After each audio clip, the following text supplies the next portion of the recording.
इस चैप्टर में chemical reaction and equation में अब हम लोग एंड पे जा रहे हैं। सारा रिएक्शन हो चुका है आपका, कोरिजन बचा हुआ है नहीं, कॉपर का हो गया कोरिजन, कॉपर का हो गया है, एल्युमिनियम का हुआ है, गोल्ड का हुआ है, सिल्वर का हुआ है, तो बचा हुआ है अभी सिर्फ एक ही पॉइंट हुआ है, रस्टिंग ऑफ आयरन हुआ है। क्लियर। उसके बाद आपका रेंसिडिटी होगा, रेंसिडिटी भी हम लोगों का बचा हुआ है। और एक स्पेशल केस का रिएक्शन है जो प्रेसिपिटेशन रिएक्शन के नाम से जानते हैं। प्रेसिपिटेशन भी हो चुका है, तो रेंसिडिटी बचा हुआ है आपका। और कोरिजन, कोरिजन में हम लोग कोरिजन प्रोसेस में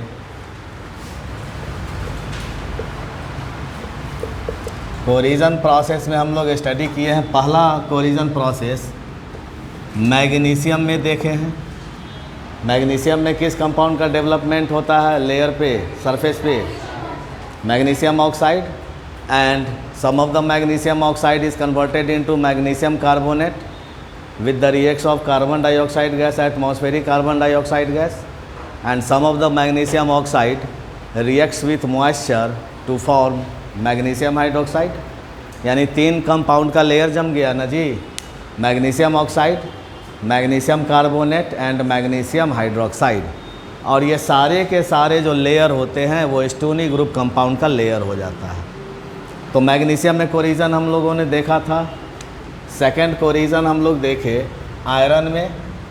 आयरन में जो कोरिजन होता है उसका स्पेशल नेम क्या दिया गया है? Rusting of iron. Rusting of iron होने का रीज़न क्या है इसको देखें। साथ ही साथ हम लोग प्रिवेंशन, रस्टिंग को कैसे प्रिवेंट कर सकते हैं ये भी देखें। अब हम लोग तीसरा कॉपर में देखेंगे, चौथा एल्युमिनियम मेटल में कोरिजन देखेंगे, पांचवा सिल्वर में और छठा गोल्ड में। क्लियर। तो next point corrosion in copper. जब कोरिजन कॉपर का होता है तो green layer compound is developed naturally on the surface of copper metals। क्या बोल रहा है? कॉपर के जो मेटल होते हैं, कॉपर का जो यूटेंसिल्स हम लोगों के घर में है, जिस समय मार्केट से ख़रीद कर लाते हैं उस समय काफ़ी शाइन करता है, धीरे धीरे उसकी शाइनिंग समाप्त होते जाती है और उसके सरफेस के ऊपर कैसा कलर आ गया? Green layer. ये ग्रीन लेयर होने का रीज़न क्या हो गया आपका? कोरिजन हो गया। ये क्यों होता है, कैसे होता है? तो ये कॉपर का मेटल है जिसमें कॉपर के एटम जियोमेट्रिकली या जियोमेट्रिकल पोजीशन पे अरेंज हैं।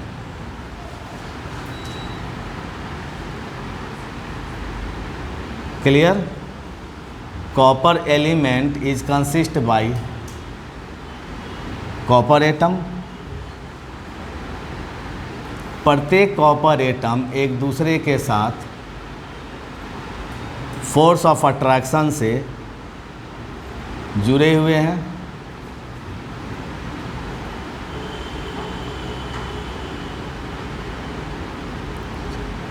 तो force of attraction last time हम लोग स्टडी किए थे, बैलेंस फोर्स और अनबैलेंस फोर्स।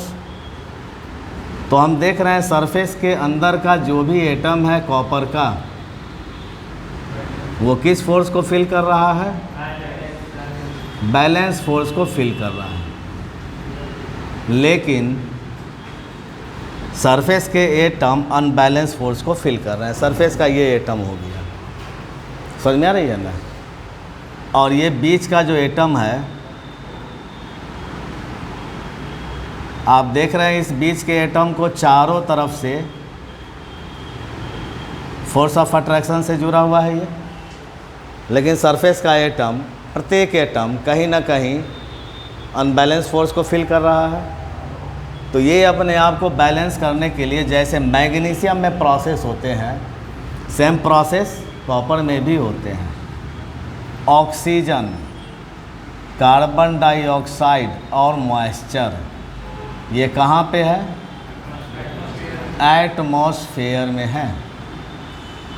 इसको पहले ये इंटरैक्ट किया, तो रिएक्शन नंबर 1, सरफेस एटम जो है कॉपर का,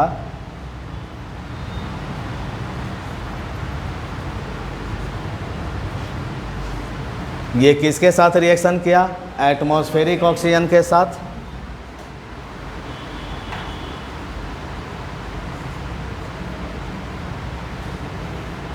तो ये क्या बना दिया?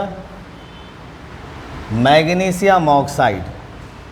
MgO को क्या बोला गया? Magnesium oxide. Then the layer of magnesium oxide is developed on the surface of copper oxide. Magnesium का ध्यान में आ रहा है। सेम प्रोसेस मैग्नीशियम का होता है।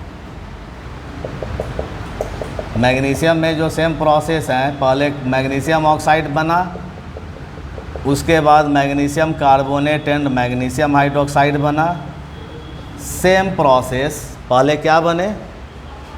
तो ये पूरा का पूरा लेयर किस में कन्वर्ट हो गया? कॉपर ऑक्साइड में। अब कुछ कॉपर ऑक्साइड जो है, सेकेंड रिएक्शन, कुछ कॉपर ऑक्साइड कार्बन डाइऑक्साइड के साथ रिएक्शन किया। Copper oxide plus carbon dioxide, ये एटमॉस्फेयर में है, ये कंबाइन करके क्या बना दिया? Copper carbonate. थर्ड मैकेनिज्म, कुछ कॉपर ऑक्साइड H2O, मॉइस्चर है एटमॉस्फेयर में, इनके साथ रिएक्शन करके क्या बना दिया? Copper hydroxide. क्लियर? तो इन दोनों कंपाउंड का कंबाइनिंग कलर कैसा है? ग्रीन। समझ में आ रही है ना? तो ग्रीन कलर कॉपर के ऊपर, कॉपर मेटल के ऊपर डेवलप होना, कौन सा कंपाउंड बना? Copper carbonate and copper hydroxide. तो कॉपर में कोई प्रॉब्लम है? नेक्स्ट स्टडी कर रहे हैं हम लोग एल्युमिनियम में। एल्युमिनियम, देखो एल्युमिनियम के ऊपर black coloured compound is developed on the surface of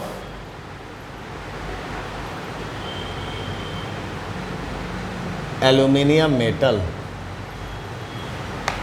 aluminium metal के ऊपर जो ब्लैक कलर का कंपाउंड डेवलप हो जाता है, उस ब्लैक कलर कंपाउंड को क्या नाम कहते हैं हम लोग? Aluminium oxide.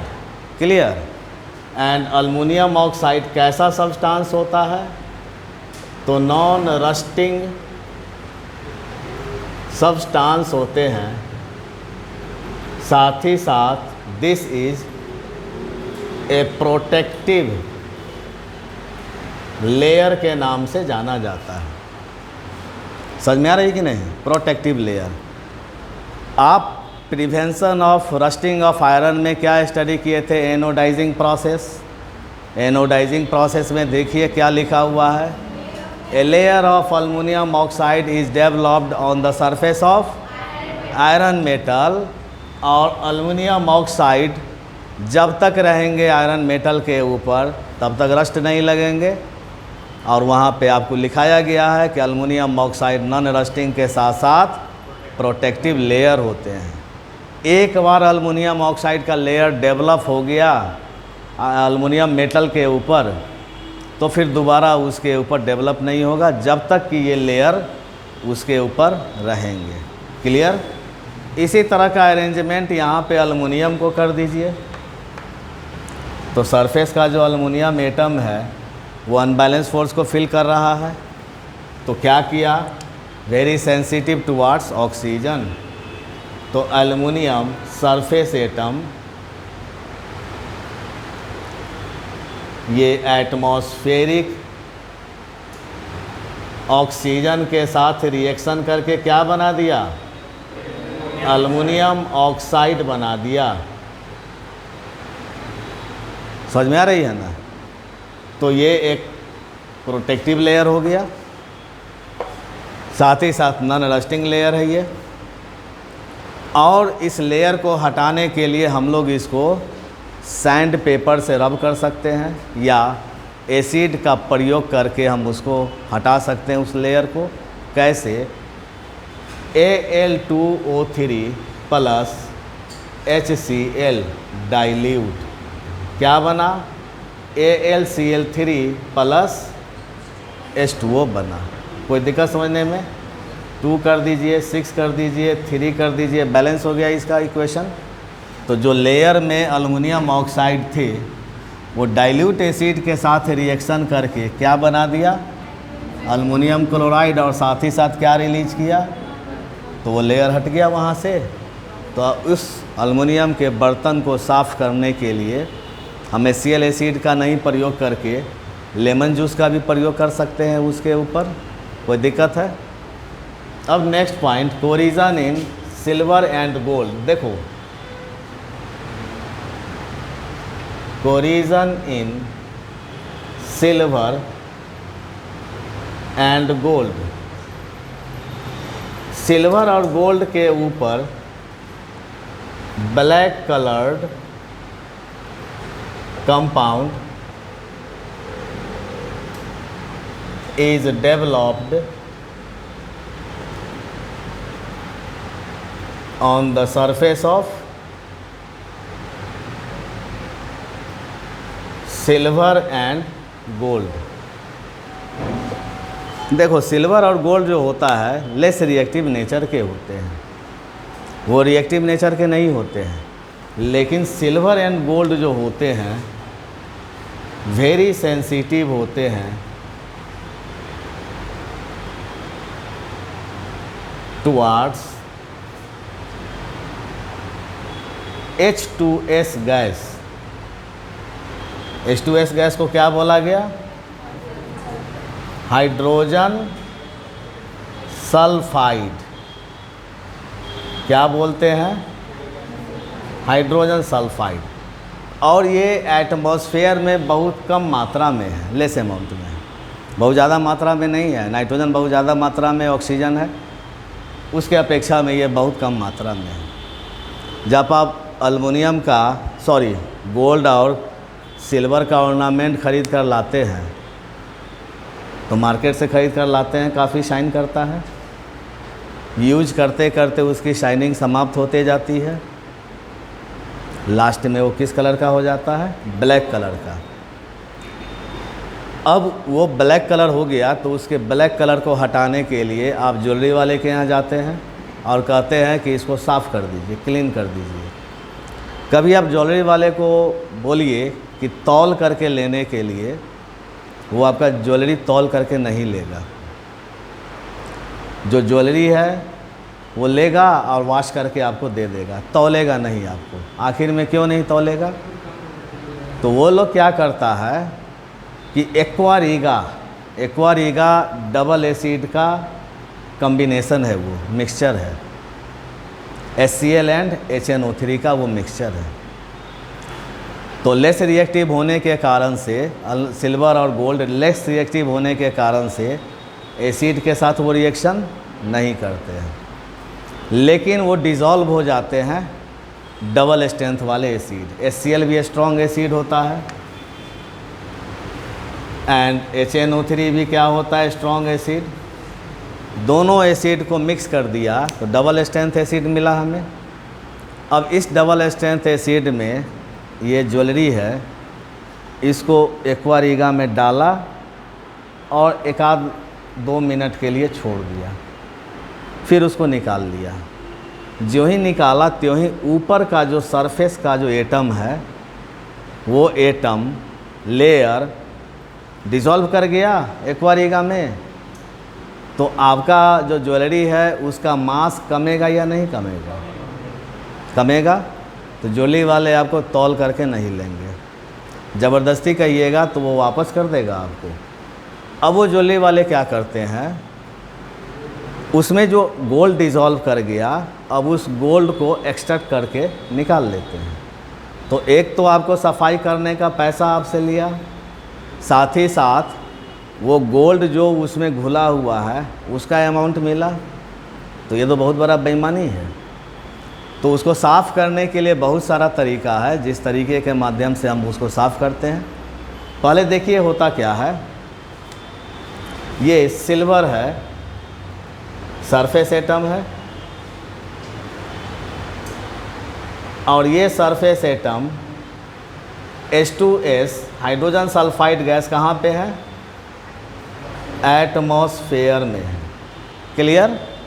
इसके साथ रिएक्शन करके Ag2S प्लस क्या बनाया? हाइड्रोजन गैस रिलीज किया। अब Ag2S को क्या बोला गया? सिल्वर सल्फाइड के नाम से जाना गया। और इसका कलर कैसा होता है? तो ब्लैक कलर डेवलप हो गया। अगर हम गोल्ड लेते हैं तो गोल्ड के भी ऊपर ब्लैक कलर डेवलप हो जाता है।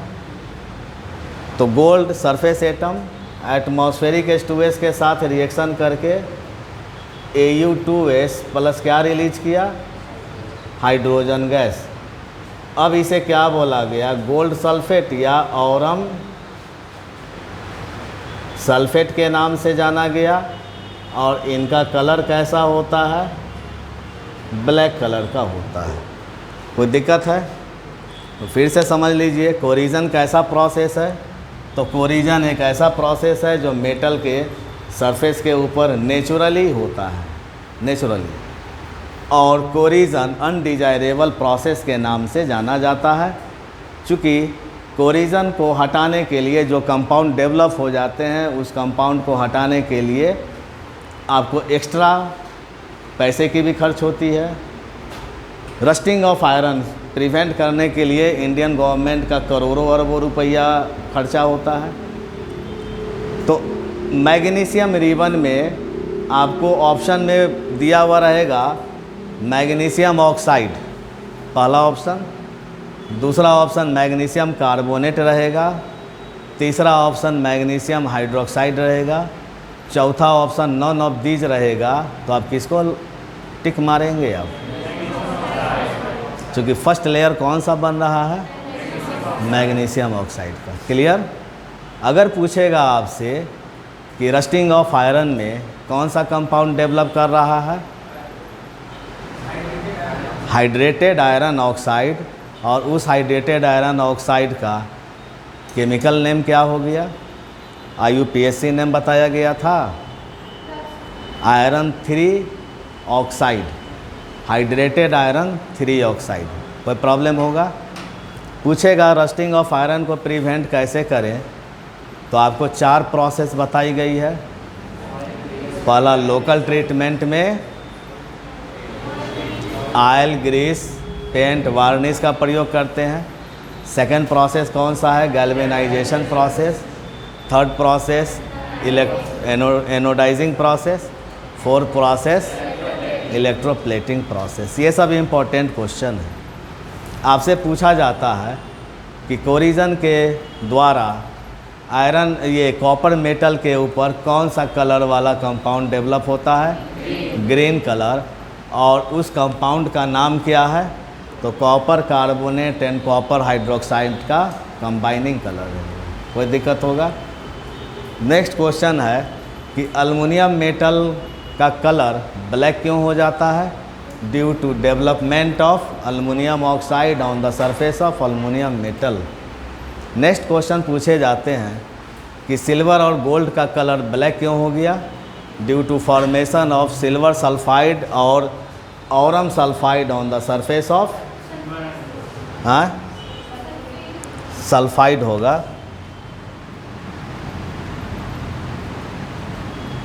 कोई दिक्कत होगा कोरिजन में?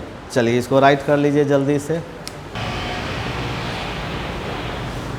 रेंसिडिटी नेक्स्ट टॉपिक हम लोगों का इस चैप्टर का लास्ट टॉपिक है रेंसिडिटी। जैसे कोरिजन नेचुरल प्रोसेस था, एटमॉस्फेयर में होने वाला प्रोसेस, उसी तरह रेंसिडिटी भी कैसा प्रोसेस है? Natural process. It is a natural chemical process. और इस प्रोसेस में क्या होता है, फैट्स जो होते हैं, फैट्स किस में कन्वर्ट हो जाता है? तो ऑक्सीडाइज्ड इनटू फैटी एसिड। क्या लिखा हुआ? एसिड, यानी फैट का कन्वर्जन किस में होता है? ऑक्सीडाइज। जो फैट्स होंगे वो ऑक्सीडाइज करेंगे in the presence of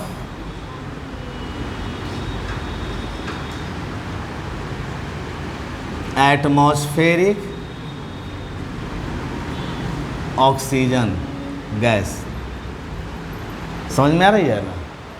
actually में ये फैट कहाँ पे हैं? तो फैटी फूड सब्सटेंस होते हैं। पहले इस चीज़ को समझ लीजिए। फैटी फूड सब्सटेंस, बहुत सारे इडेबल सब्सटेंसेज को हम लोग तेल में छान कर बनाते हैं, सब्जी वगैरह तेल में बनाते हैं। तो ये सुबह में बनाए, अभी समर सीज़न, ये गर्मी का सीज़न है कंप्लीट, सुबह में बना लिए, कुछ बच गया तो उसको स्टोर करके रख देते हैं कि शाम में उसको गर्म करके यूज़ कर लेंगे। या रात में बनाए चिकन मटन ये सब चीज़ बनाए तो जो यूज करने था रात में आपने यूज कर लिया, और जो बच गया उसको तो आप फेंक नहीं देते हैं, फेंक देते हैं क्या? हाँ, तो उसको तो सुबह में यूज कर लेते हैं गरम करके कि ख़राब अगर नहीं हो तो यूज कर लेंगे। लेकिन गर्मी के दिनों में अगर सुबह में यूज करने के लिए गए तो उसका कलर और उसका स्मेल, साथ ही साथ टेस्ट, तीनों चेंज कर गया। रात में बनाए, सुबह में बनाए तो बहुत अच्छा कलर था चिकन का, बनने के बाद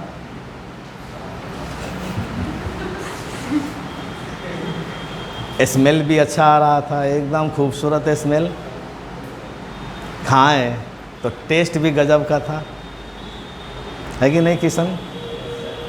तो कृष्णा ने 4 रोटी के बदले में 8 रोटी खा लिया। हाँ, 4 पीस मटन चिकन के बदले में इसने डबल कर दिया। ऐसा होता है कि नहीं? टेस्ट अच्छा लगता है तो हम लोग कुछ ज़्यादा खा लेते हैं।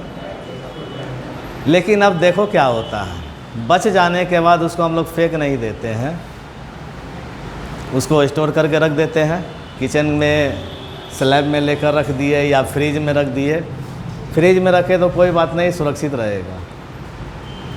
लेकिन अगर हम फ्रिज में नहीं रख करके वातावरण में हम किचन में ही रख दिए स्लैब पे ढक करके, तो उसका टेस्ट, स्मेल सारा चेंज कर गया, कलर। वही प्रोसेस क्या कहलाता है? रेंसिडिटी कहलाता है। तो उसमें जो फैटी सब्सटेंस थे, उस जो सामग्री हमने बनाया उसको तो तेल में बनाया, फैट उसमें आए, तेल आए कि नहीं आया? ऑयल आ गया। तो ऑयल जो है एटमॉस्फेयर के संपर्क में आया, एटमॉस्फेरिक ऑक्सीजन के संपर्क में आया, और उस सब्सटेंसेज में जो ऑयल था वो किस में कन्वर्ट हो गया? एसिड में। जो ही कन्वर्ट हो गया त्यों ही उसका कलर भी चेंज कर गया, उसका स्मेल भी चेंज कर गया, और टेस्ट भी चेंज कर गया। इसी प्रोसेस को क्या कहते हैं हम लोग? रेंसिडिटी कहते हैं। तो rancidity is a natural chemical process by which the fatty substances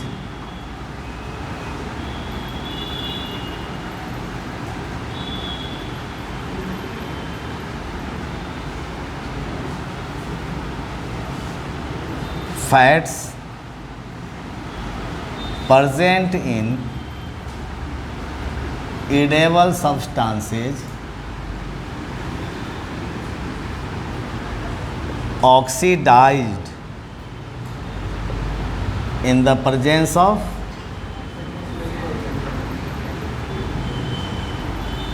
atmospheric oxygen into fatty acid. इसी प्रोसेस को क्या बोला गया? रेंसिडिटी बोला गया। और इस प्रोसेस के बाद taste, colour and smell of the edible fatty edible substances are changed। इसका मतलब ये हुआ कि अब आपका जो वो सब्सटेंस था वो डिके करना शुरू कर दिया, सड़ना गलना शुरू कर दिया। एसिड आ गया ना उसमें, तो एसिड के कारण से वो सब्सटेंस क्या होगा? सड़ना गलना शुरू कर देगा। तो इस प्रोसेस को क्या बोला गया? रेंसिडिटी के नाम से जानते हैं। अब रेंसिडिटी को प्रिवेंट कैसे करें?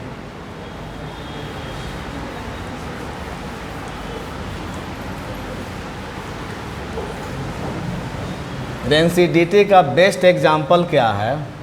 अभी बहुत गर्मी हो रही है, पड़ रही है। आप एकदम बढ़िया से सब्जी बनाइए, रोटी बनाइए, जो सब्जी पसंद है वो बना लीजिए, बढ़िया से एकदम तेल मसाला झोंक दीजिए, उसमें कुछ मार्केट से मसाला ख़रीद करके डाल दीजिए। आपके घर में बना मोहल्ले में स्मेल जाए, ऐसा आइडेंटिफाई हो गया कि शाम में कृष्णा के यहाँ मटन बना।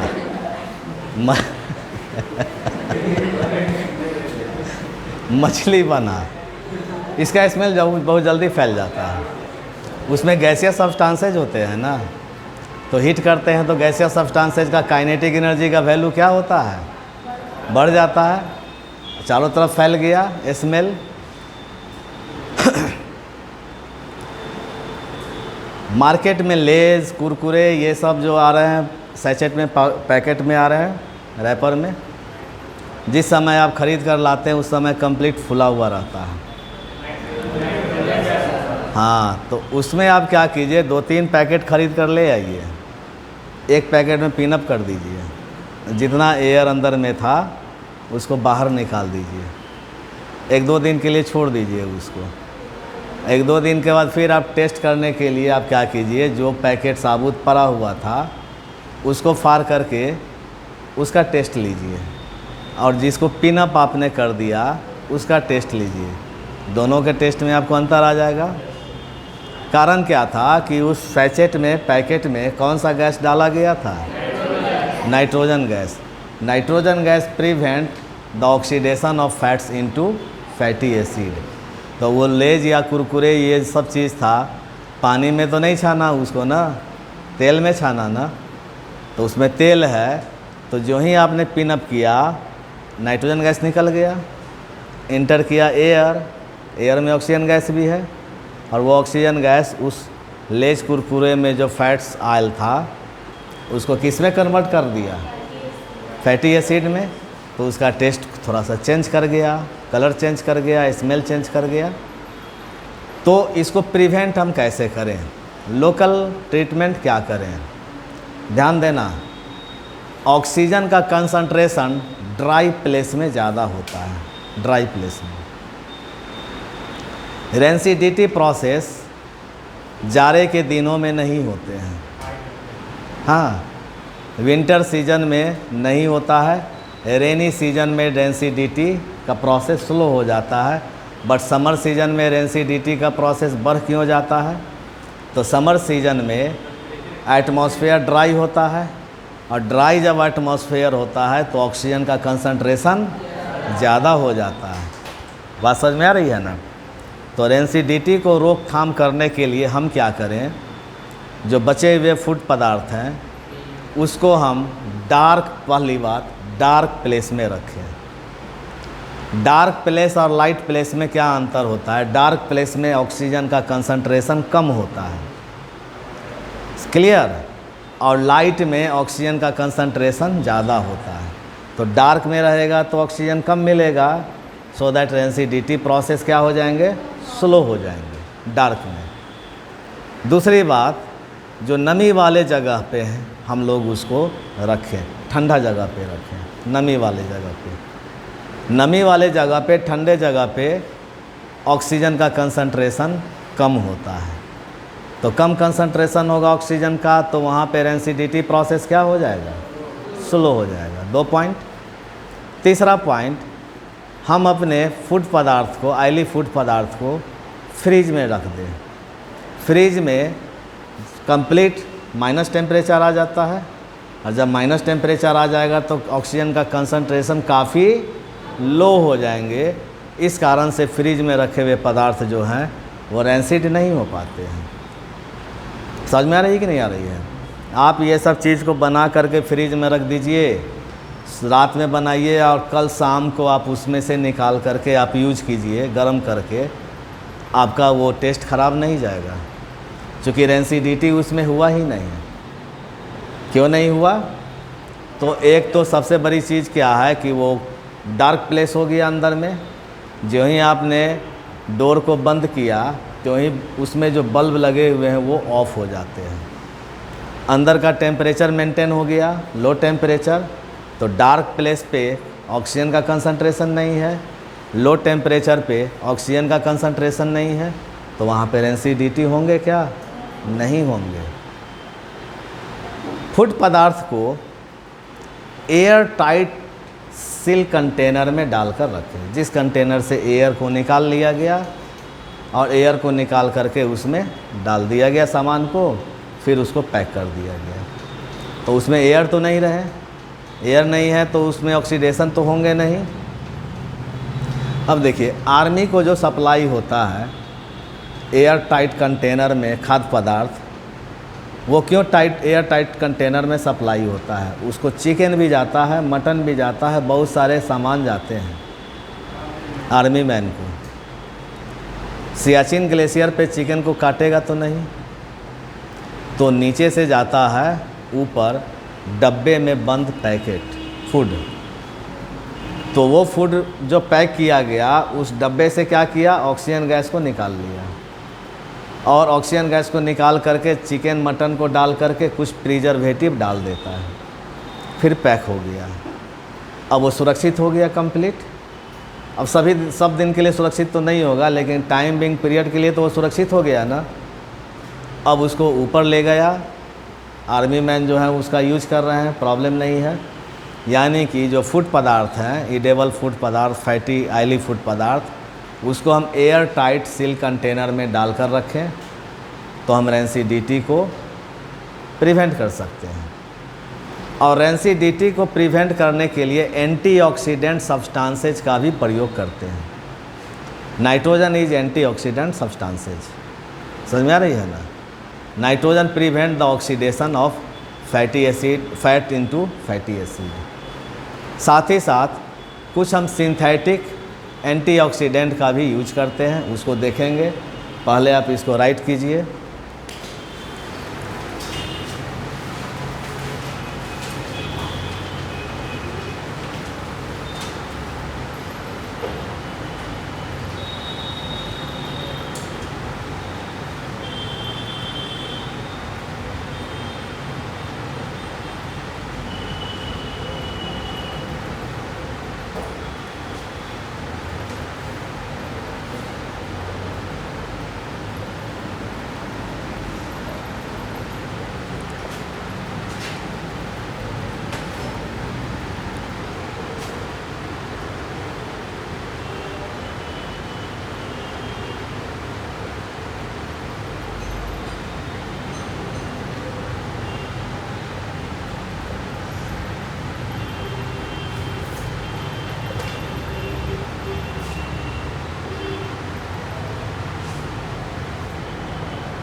हो गया, राइट कर लिया।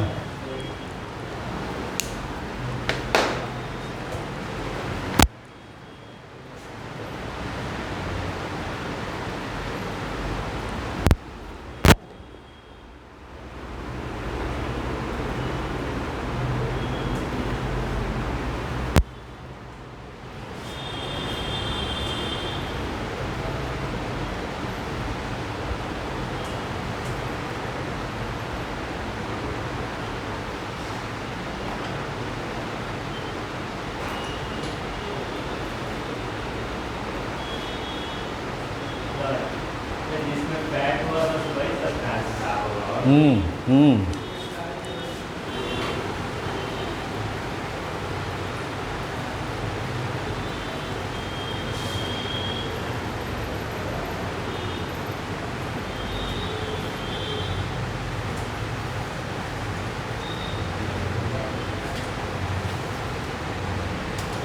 लगभग ईटेबल सब्सटेंस में फैट